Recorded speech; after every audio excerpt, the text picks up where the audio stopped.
Қазақстан медицина колледжі Қаратау ауданына қарасты Сайрам тұрғын алабынан бой көтерді. Жаңа оқу жылынан бастап 300-ге жуық студентті қабылдаған оқу орнының салтанатты ашылуына аудан әкімі мен жергілікті зиялы қауым арнайы қатысты. Жалпы әрбір мемлекет үшін ең басты байлығы адам болса, әрбір адамға ең басты байлық бұл денсаулық. Ал енді денсаулықтың кепілі осы киелі шаңырақта тәрбиелеп, өсіп өнетін ақ халатты абзал жандарға байланысты.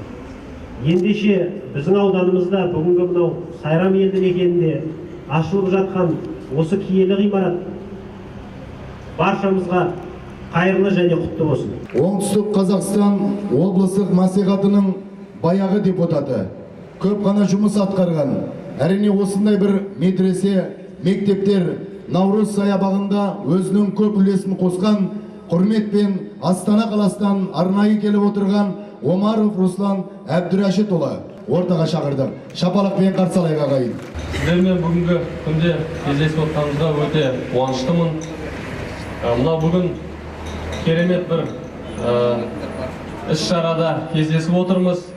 Осы Сайрамның орталығында Қазақстан медициналық колледжінің ашылуында мен негізгі медицина саласының қызметкерлеріне отношением өте бөлек.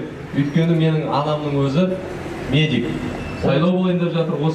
Осы күнде мен сол Астанадан өзімнің әкемді қолдауға келіп отырмын. Менің әкем өзінің намыдарына, өзінің кандидатурасын сайлауға қойып жатыр. Құда қаласа осының бәрін енді қалай қолдаған болсаңыздар, маған қалай сенген болсаңыздар, Құда қаласа сол кісіге де сөйтіп сеніп, өздеріңіздің қолдауларыңызды көрсетіңіздер. Баршаларыңызға рахмет. Сайрам тұрғын алабының орталығында орналасқан медициналық оқу ордасы жергілікті талапкерлер үшін өте ыңғайлы. Әсіресе 200 мыңнан аса тұрғыны бар Сайрам ауданы мен Төле билік талапкерлер үшін де қолайлы.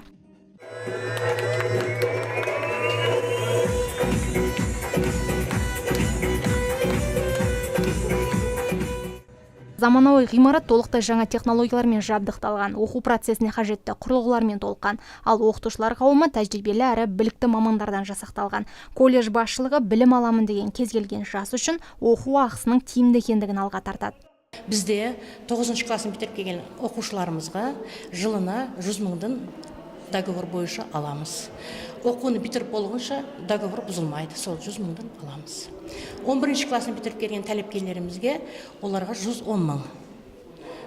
Оқуны бітіріп, дипломын алып кеткенге дейін сонша ақша береділер. Сондай-ақ көп балалы отбасынан шыққан немесе ата-анасының қамқорлығынсыз қалған талапкерлер үшін жеңілдіктер қарастырылған. Ал шалғайдан қатынайтын шәкірттерге жатақханаға орналасуға мүмкіндік бар. Былтыр мен общежитие ашып қойғам, 100 орындық. Все полностью. Трехразовое питание. Мен 2 жыл алдым, даже 3 жыл алдым. Әр медколледждің медицина орталығы болу керек. Медицина орталығы медцентр. Потому что біздің студенттер, чтобы әр больницаға бара бермеу үшін клиника на 6 маман специалистов.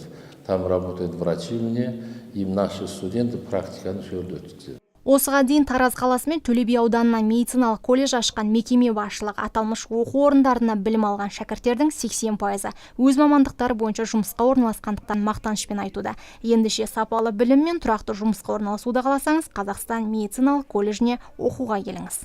Жұлдыз Жасұзақ, Талғат Жеңгелбаев, НАР Ньюс.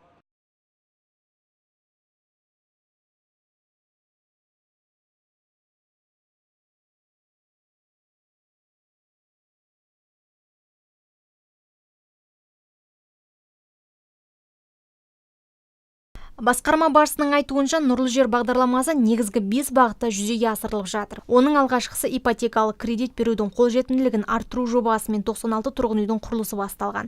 Ал жеке құрылыс салушылар есебінен 107 тұрғын үйдің құрылысы жүргізілуде. Сондай-ақ тұрғын үй құрылыс жинақтар жүйесі арқылы 73 кредиттік тұрғын үй салынып жатыр.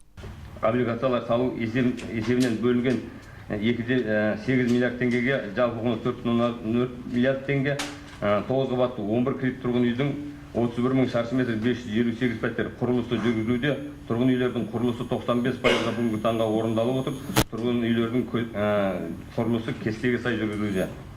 2017 жылы облысымызда республикалық облыстық бюджеттер есебінен және ұлттық компаниялар арқылы 73 көпқабатты тұрғын үйдің құрылысы жүргізіліп жатыр. Жыл қорытындысымен 3039 пәтерді құрайтын 52 көпқабатты тұрғын үй пайдалануға тапсырылмақ.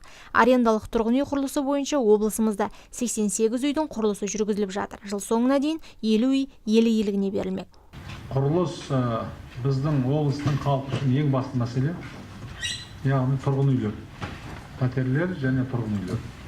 Жаңа айтылып кеткендей, егер былтыр 460 мың шаршы метр берілсе, биыл жоспар 700 мың ғой. 550 мың жоспар. Иә, жоқ. Жалпы 700 мыңға жетілеміз деп отырмыз. Иә. Жалпы биылғы жоспар 550 мың, жылдың соңына дейін 700 мың деп жоспарлап отырмын. Бұл жақсы жоспар. Яғни қаншама отбасы, семья үй алады, пәтер алады. Бұл өте қуанышты жағдай. Сондай-ақ селекторлық жиынның күн тәртібінде заңсыз жер қойнауын пайдаланушылар мәселесі талқыға түсті. Жер қойнауын заңсыз пайдалануды тоқтату және келісім шарт бойынша жүргізіліп жатқан жұмыстардың барысы туралы облыстық табиғат ресурстар және табиғат пайдалануды реттеу басқармасының басшысы Ильяс Құрамысов баяндама жасады.